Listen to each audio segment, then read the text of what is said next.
Neymar ഫാൻസിനും Brazil ഫാൻസിനും ഭയങ്കര സങ്കടം ഉണ്ടാക്കിയ ഒരു വാർത്തയാണ്. നെയ്മർ ഇനി ബ്രസീലിയൻ ടീമിലില്ല എന്ന്. ആ ജേഴ്സി ഇനി നെയ്മർ അണിയില്ല. നമുക്കറിയാമായിരുന്നു നെയ്മറിന്റെ അവസാന വേൾഡ് കപ്പ് ആണ് എന്ന്. പക്ഷേ ചെറിയൊരു പ്രതീക്ഷ ഉണ്ടായിരുന്നു. കാരണം നെയ്മറിന് ഏജ് കുറവായതുകൊണ്ട് ഒരു വേൾഡ് കപ്പ് കൂടി കളിക്കാമെന്നത്. പക്ഷേ കഴിഞ്ഞ സാന്റോസിന്റെ മത്സരം കഴിഞ്ഞതോടുകൂടി നെയ്മർ തന്നെ വ്യക്തമാക്കി ഇനി ഒരു തിരിച്ചുവരവില്ല, തന്റെ ജേണി അവസാനിച്ചു എന്നാണ് താൻ കരുതുന്നത്. പരുക്കുകൾ വില്ലനായിട്ടാടാ. ഒരുപാട് തവണ പരുക്കുകൾ നിരന്തരം വേട്ടയാടിയ പ്ലെയറാണ് നെയ്മർ. അല്ലെങ്കിൽ നെയ്മർ ഇവിടെ എത്തേണ്ടതാ. ഈ ഒരു ചുരുങ്ങിയ കാലയളവിൽ തന്നെ നെയ്മർ എന്തൊക്കെ റെക്കോർഡുകൾ ഉണ്ടാക്കി, എത്ര ജനങ്ങളുടെ മനസ്സാ കീഴടക്കിയത്. റൊണാൾഡോ, മെസ്സി കഴിഞ്ഞാൽ ഏറ്റവും കൂടുതൽ ആരാധകർ ഉള്ളത് നെയ്മറിനാണ്.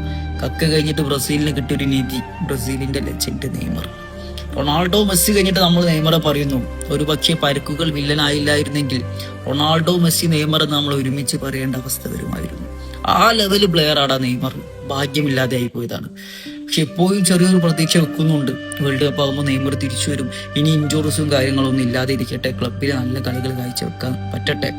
വേൾഡ് കപ്പിന്റെ സമയമാകുമ്പോൾ ഏത് കോച്ചായാലും, ആഞ്ചലോട്ടി ആണെങ്കിലും അങ്ങനെ, ഇനി പുതിയ കോച്ചാണെങ്കിലും അങ്ങനെ, ഏത് കോച്ചാണെങ്കിലും നെയ്മർ കളിക്കാൻ തയ്യാറാണെന്ന് പറഞ്ഞാൽ ബ്രസീൽ ടീമിൽ നെയ്മർ ഉണ്ടാകുമെന്ന് നമുക്കറിയാം.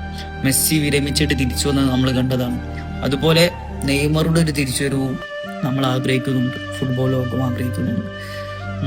നടക്കട്ടെ.